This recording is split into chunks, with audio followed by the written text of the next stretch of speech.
YouTube ചാനലിന്റെ പുതിയ വീഡിയോയിലേക്ക് എല്ലാവർക്കും സ്വാഗതം. കേരളത്തെ വിറപ്പിച്ച അരിക്കൊമ്പൻ തമിഴ്നാടിനെയും വിറപ്പിച്ച് യാത്ര തുടരുന്നു. ഇന്ന് രാവിലെ 7 മണിക്ക് കമ്പത്ത് ജനവാസ മേഖലയിലേക്ക് ഇറങ്ങിയ അരിക്കൊമ്പൻ ജനങ്ങളെ മുഴുവൻ ഭീതിയിലാഴ്ത്തി ഇപ്പോഴും യാത്ര തുടരുകയാണ്. നിരവധി വാഹനങ്ങളാണ് അരിക്കൊമ്പൻ തകർത്തിട്ടുള്ളത്. എന്തായാലും അരിക്കൊമ്പൻ മിഷൻ വീണ്ടും ആരംഭിച്ചിരിക്കുകയാണ്. ഇന്നത്തെ നമ്മുടെ വീഡിയോ കമ്പത്തെ വിറപ്പിച്ച അരിക്കൊമ്പനെ കുറിച്ചുള്ളതാണ്. അരിക്കൊമ്പനെ സംരക്ഷിക്കാനാണ് തമിഴ്നാടിന്റെ തീരുമാനം. അരിക്കൊമ്പനെ കൂട്ടിലടക്കില്ല, ഉൾക്കാട്ടിൽ തുറന്നുവിടും എന്നാണ് തമിഴ്നാട് പറയുന്നത്. ക്രമസമാധാനത്തിന് അരിക്കൊമ്പൻ വെല്ലുവിളി തന്നെയാണെന്നും തമിഴ്നാട് പറയുന്നു. കമ്പത്തെ റേഷൻ കടയിലും അരിക്കൊമ്പൻ എത്തിയെന്ന റിപ്പോർട്ടുകൾ എത്തുന്നുണ്ട്. മയക്കുവെടി വയ്ക്കാനുള്ള ഉത്തരവ് പുറപ്പെടുവിച്ചു കഴിഞ്ഞു. കമ്പത്ത് അരിക്കൊമ്പൻ വിരണ്ടോടുന്നു എന്നാണ് ഇപ്പോഴെത്തുന്ന വിവരം. മയക്കുവെടി വെച്ചും പടക്കം പൊട്ടിച്ചും ആനയെ കാടുകയറ്റാനുള്ള ശ്രമം തുടരുകയാണ്. തമിഴിൽ അനൗൺസ്മെന്റും നമുക്ക് വീഡിയോകളിൽ കേൾക്കാം. വനംവകുപ്പ് ഉദ്യോഗസ്ഥർ ആകാശത്തേക്ക് വെടിവെച്ച് ആനയെ കാടിനുള്ളിലേക്ക് കയറ്റാനുള്ള ശ്രമങ്ങൾ തുടരുന്നു. ആനയ്ക്ക് വനംവകുപ്പ് ഭക്ഷണവും എത്തിച്ചു നൽകിയിട്ടുണ്ട്.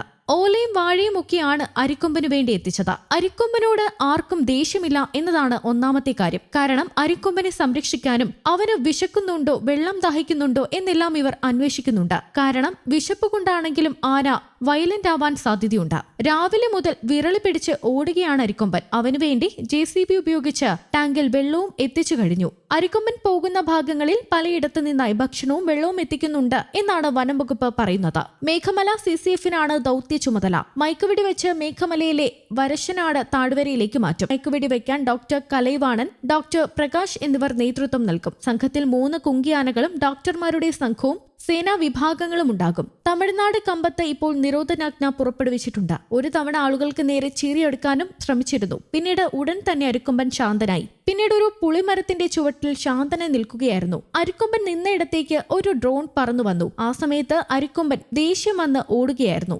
പ്രകോപനം ഉണ്ടാക്കുന്ന കാര്യങ്ങളില്ലെങ്കിൽ അരിക്കൊമ്പൻ ശാന്തൻ തന്നെയാണ്. ഡ്രോണിന്റെ ശബ്ദമാണ് അരിക്കൊമ്പനെ പ്രകോപിതനാക്കിയത്. ഡ്രോൺ ഉപയോഗിച്ച ആളെ പോലീസ് അറസ്റ്റ് ചെയ്തിട്ടുണ്ട്. ഇപ്പോൾ പോകുന്ന വഴിയെ ഓടിച്ചെന്നാൽ ആനയ്ക്ക് ഹൈവേയിലേക്ക് കയറാം എന്നാണ് പറയപ്പെടുന്നത്. അരിക്കൊമ്പന് പിന്നാലെ പോലീസും ആളുകളും എല്ലാം കൂട്ടമായി ഓടുന്നതും വെടിയുടെ ഒച്ചയുമൊക്കെയാണ് അരിക്കൊമ്പനെ പ്രകോപിതനാക്കുന്നത്. ആ സാഹചര്യത്തിലാണ് അരിക്കൊമ്പൻ ചീറുന്നതും ദേഷ്യത്തിൽ അടുത്തേക്ക് വരുന്നതും. അല്ലാത്ത സാഹചര്യങ്ങളിൽ അരിക്കൊമ്പൻ ശാന്തനാണ് എന്നാണ് റിപ്പോർട്ടുകൾ എത്തുന്നത്. തമിഴ്നാട്ടിൽ ഇപ്പോൾ ക്രമസമാധാനത്തിന് അരിക്കൊമ്പൻ വില്ലൻ തന്നെയാണ്. എന്നാൽ പോലും അരിക്കൊമ്പനെ കൂട്ടിലടയ്ക്കുക എന്നൊരു ഉദ്ദേശം തമിഴ്നാടുകാർക്ക് ഇല്ല. തമിഴ്നാട്ടിൽ നിന്നും ഇപ്പോൾ ജനവാസ മേഖലയിൽ പ്രശ്നമുണ്ടാക്കുന്ന അരിക്കൊമ്പനെ പിടിച്ച് ഉൾക്കാട്ടിലേക്ക് വിടണം എന്നാണ് തമിഴ്നാട് പറയുന്നത്.